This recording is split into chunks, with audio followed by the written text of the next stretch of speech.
Yaddaşını qoruyan xalq gələcəyini də qoruyur. Hər qədim yer adı əsrlərin içindən gələn bir səsdir. Bəzən bir kəndin adı bütöv bir xalqın tarixini danışır.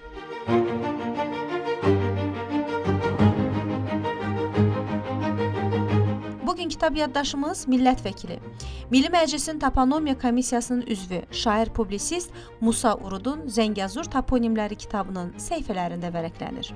Bu kitab vətənimizin ən qədim və zəngin tarixə malik bölgələrindən biri olan Zəngəzurun yer, yurd adlarının tədqiqinə həsr edilib. Kitabın əsas xüsusiyyətlərinə nəzər yetirsək görərik ki, burada toponimlərin mənşəyi olaraq Zəngəzurdakı yer adlarının türk mənşəli olduğu barədə dilçilik və tarixi faktlarla izahlar verilir. Müəllif bir çox adların qədim türk tayfaları, təbiət xüsusiyyətləri və yaşayış formaları ilə bağlı olduğunu göstərir.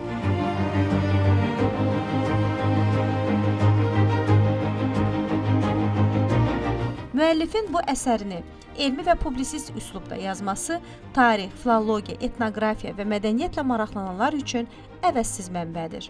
Ümumiyyətlə, oxucu burada Zəngəzurun mədəni xəritəsi, yəni Zəngəzurun qədim yaşayış məntəqələri, tayfa izləri, folklor elementlər və tarixi coğrafi mühiti haqqında geniş təsəvvür əldə edir. Bu kitab xüsusilə toponimika, onomastika, Qərbi Azərbaycan tarixi, türk etnogenezi, milli mədəni yaddaş mövzularında çalışan tədqiqatçılar və tələbələr üçün dəyərli mənbə hesab oluna bilər. Zəngəzur toponimləri kitabının əsas gücü də məhz bundadır.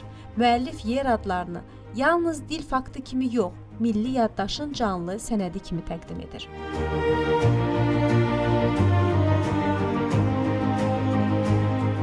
Əsərdə 838 toponimin izahı verilir və bu adların böyük bir hissəsinin türk mənşəli olması müxtəlif tarixi və dilçilik faktları ilə əsaslandırılır.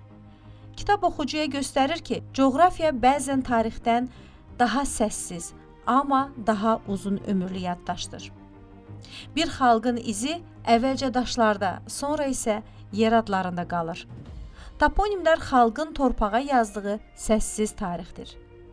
Bir xalq üçün coğrafi konturlar təkcə məkan olmaqla yanaşı, həm də millətin yaddaş kitabıdır.